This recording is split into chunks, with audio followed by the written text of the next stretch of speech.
This is Jocko Podcast number 83 with Echo Charles and me, Jocko Willink. Good evening, Echo. Good evening. On the 19th of February, 1945, after 3 days of heavy pre-landing bombardment, which attempted to destroy the heavy fortifications that the Japanese had built. On that day, the 19th of February, 1945, American amphibious forces, primarily U.S. Marines of the 3rd, 4th, and 5th Marine Divisions, along with soldiers from the U.S. Army's 147th Infantry Regiment, landed on the island of Iwo Jima. By the end of the first day, some battalions had a casualty rate of over 80%. On the morning of 20 February 1945, Marine Corps First Lieutenant Isaacs was taking cover in a foxhole about 300 yards from the beach when he was hit by a Japanese mortar strike. He was severely wounded in his left arm and in his head. He was evacuated to a hospital ship offshore, which is where he died the next day on February 21st, 1945.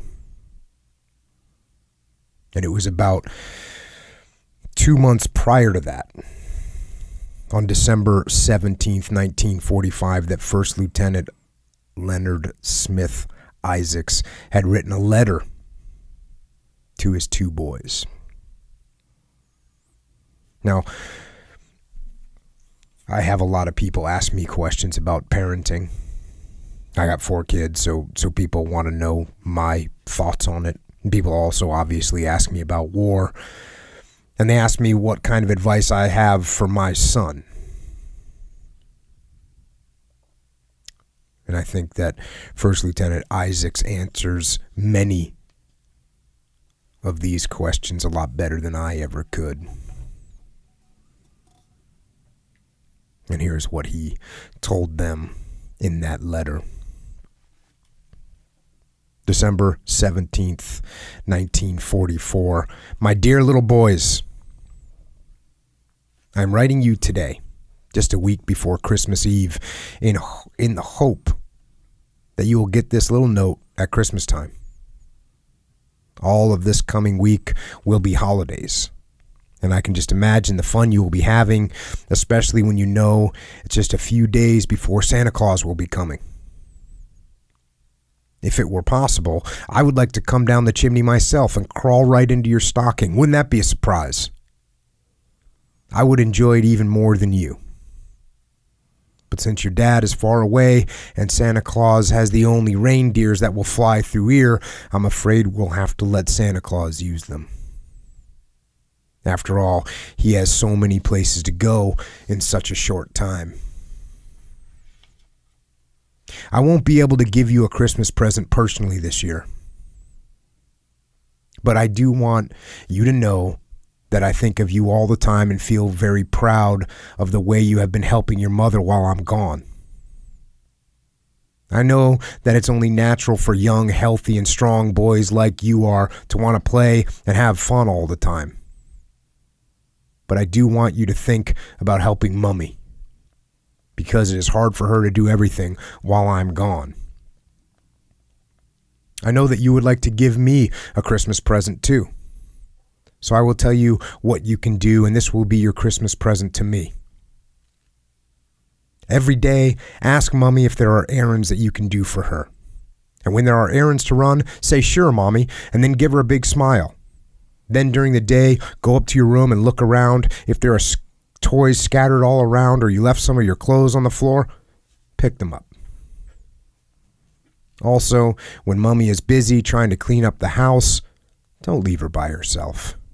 But ask Mommy if you can help her take care of baby sister.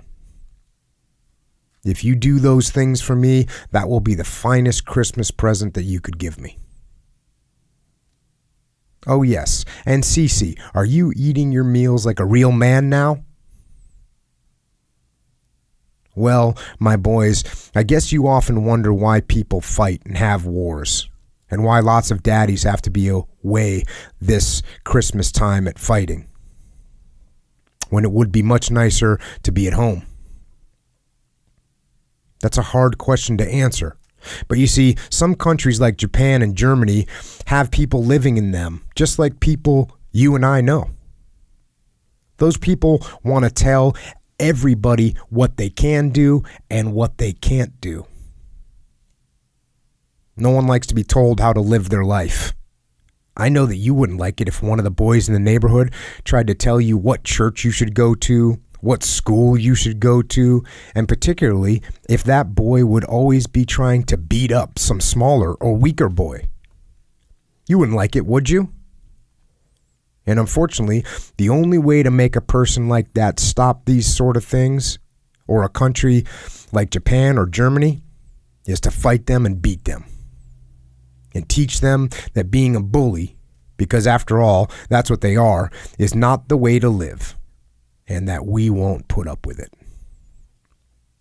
What does all of this mean to you? Just simply this, my boys. Dad doesn't ever want you to be a bully. I want you to always fight against anyone who tries to be one. I want you to always help the smaller fellow or the little boy who may not be as strong as you. I want you to always share what you have with the other fellow, and above all, my boys, have courage. Have courage to do the things that you think are right. Never be afraid to fight for what you think is right. To do those things, you need a strong body and a brave heart. Never run away from someone you may be afraid of. If you do, you will feel ashamed of yourself, and before long, you will find it so easy to run away from the things that you should stand up and fight against.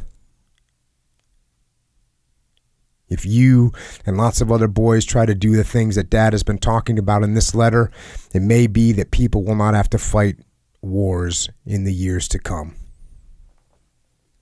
And then all the daddies in this world will be home for Christmas. And that is where they belong. Perhaps some of the things that I have been talking about, you don't quite understand. If you don't, Mommy will explain them to you. She knows. Merry Christmas and a Happy New Year. God bless you.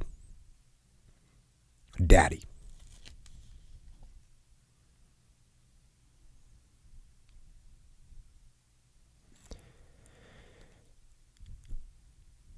And obviously, many brave Americans stood and fought for what they believed in on that tiny island of Iwo Jima. And they suffered massive losses to gain that victory. Over the course of that 5-week battle, 19,217 were wounded. 6,821 were killed.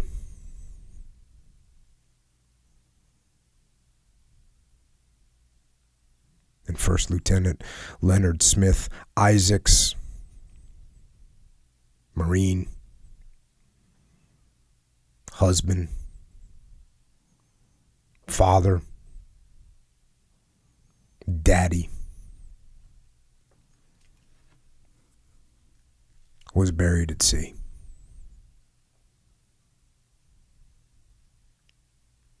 34 years old.